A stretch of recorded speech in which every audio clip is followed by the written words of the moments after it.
Good afternoon, ladies and gentlemen, and a very happy now. It is said that there are always three kinds of people in any given society. This threefold distinction has been noted and made by notable sociologists and public intellectuals. But this threefold distinction of the three kinds of people, it was first identified and first stated by the supporters and founders of democracy in ancient Greece.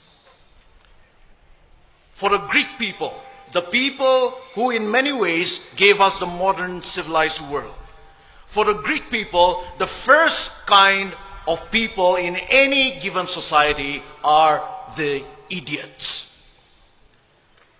For the Greeks, the idiot is not necessarily someone who is mentally deficient. Rather, for ancient Greek people, the idiot, they said, is someone who is a totally private person, a totally self-centered person, and a totally selfish person. They called him the idiot. The idiot, he is always out for his personal gain and his personal interests. He does not have a public philosophy. He has no knowledge, no skill, no character, and no virtues to be able to live and to be able to contribute in a flourishing society and community. He is all out for his personal pleasures and for his personal treasures. And the Greeks said that the idiot was just an upgraded barbarian. The first kind of person, the idiot. But the Greeks also said that there is a second kind of people in any given society. And the Greeks called these people the tribes people. When we say tribes people, we don't necessarily mean the fact of belonging to a certain tribe, which is a good thing. But when they use the word tribes people, the Greeks meant a tribal and a tribalistic mentality. And the Greeks said that tribes people are those people who are not able to think beyond their small tribe or their small groups. For tribes people, their primary allegiance, their only allegiance, and their ultimate allegiance is to their tribe. Their tribe is their God, and their religion is tribalism. And tribes people, the Greeks said, are always afraid of things that are different, that are a little alien to them. They are always suspicious and fearful. And they always dealt with different people and difficult situations with intimidation, with force, and with violence. And the Greeks also said that the ideal person for tribes people is the warrior, because tribes people are a war-making people. Their ideal is the warrior. But it was not so for the Greeks.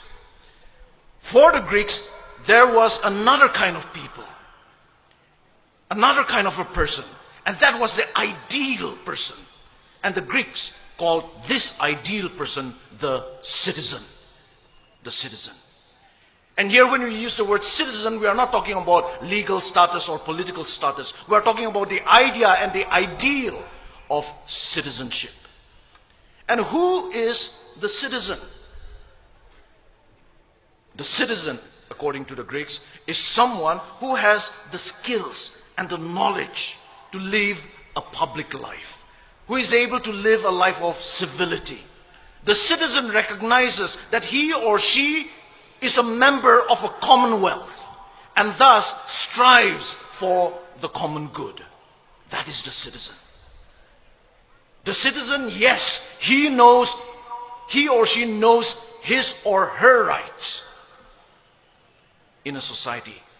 But he or she also knows his or her responsibilities to society.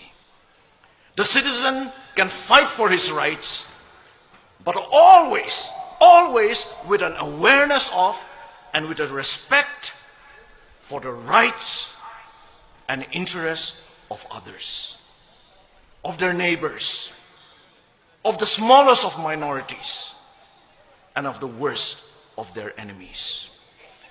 And it is citizens, the Greeks said, that make up a civilized society. Because citizens settle their differences with civility. So they produce a civilized society. A society that truly lives up to the meaning of the name society. Society literally means friendship and friendliness. That is the threefold distinction that the Greeks have given us. That is the choice that each and every individual, wherever he or she may be, has to make in a society. And I believe that that is the choice that starkly faces us Naga people today. Will we be idiots, living only for ourselves? Will we be tribalistic, tribes people, unable to think beyond our tribes and our small groups? Or will we be citizens? Citizens in the best sense of the word. Today, on this historic day, I believe I want to make my choice. And I also believe that you will want to make your choice. And I hope you and I will take that right choice. And it is with that hope that I want to finally address you, ladies and gentlemen, as my fellow Naga citizens. May God bless you, and may God bless our Naga people. Thank you. Thank you, Dr. Kevichuse.